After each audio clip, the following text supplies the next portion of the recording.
కాపాడుకుందాం. సత్యసాయి వాటర్ సప్లైని కాపాడుకుందాం. ఇది వెనకలు పట్టుకోకుండా పట్టుకోండి, అట్లా పట్టుకోండి, వెనకలు ఉండే వాళ్ళు పట్టుకోండి.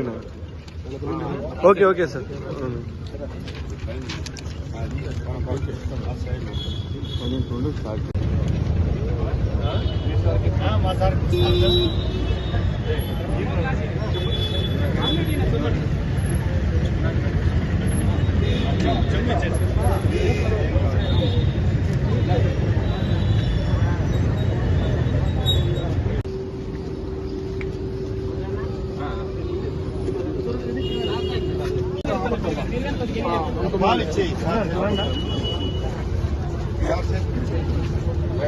భయ్యా సత్య కార్మికుల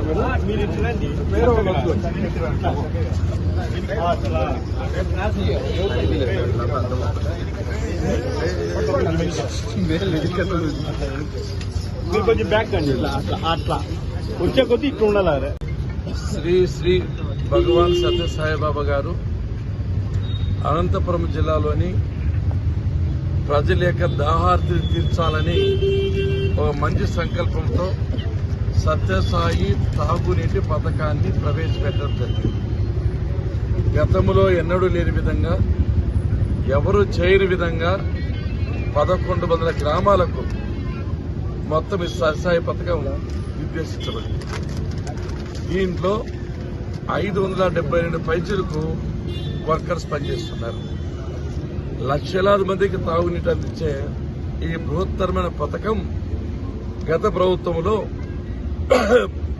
అవగాహన లోపం వలన ప్రజలకు ఇబ్బందులు తెలిసినప్పటికీ అసమర్థ ప్రభుత్వం ఏమీ చేయలేకపోయింది.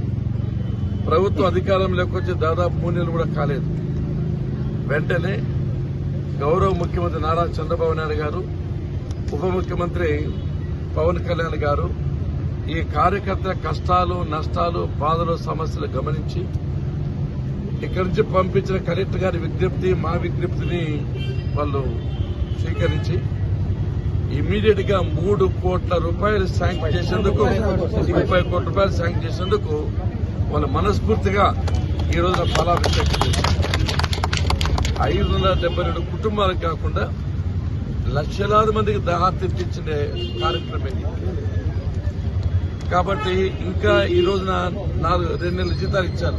జీతాలు ఇచ్చినా కూడా ఆ పంపుల రిపేర్లకు కానీ, మోటార్ రిపేర్కి కానీ, కొన్ని ఇతర పనులకు కానీ మిగిలిన అమౌంట్ ఉంది. కాబట్టి అనంతపురం జిల్లా కలెక్టర్ని అడిగి ఎక్కడైతే అవసరం ఉందో వాటి అక్కడ డిస్ట్రిబ్యూట్ చేయమని చెప్పి సందర్భం చేస్తూ, అదే సమయంలో ఎల్ఎన్టీ మెయింటైన్ చేసేటప్పుడు ఈ ప్రాబ్లమ్స్ లేవు. వీళ్ళు స్వార్థంతో వీళ్ళు తీసుకుని మెయింటైన్ చేయడం వల్ల ఈ సమస్యలు వస్తున్నాయి.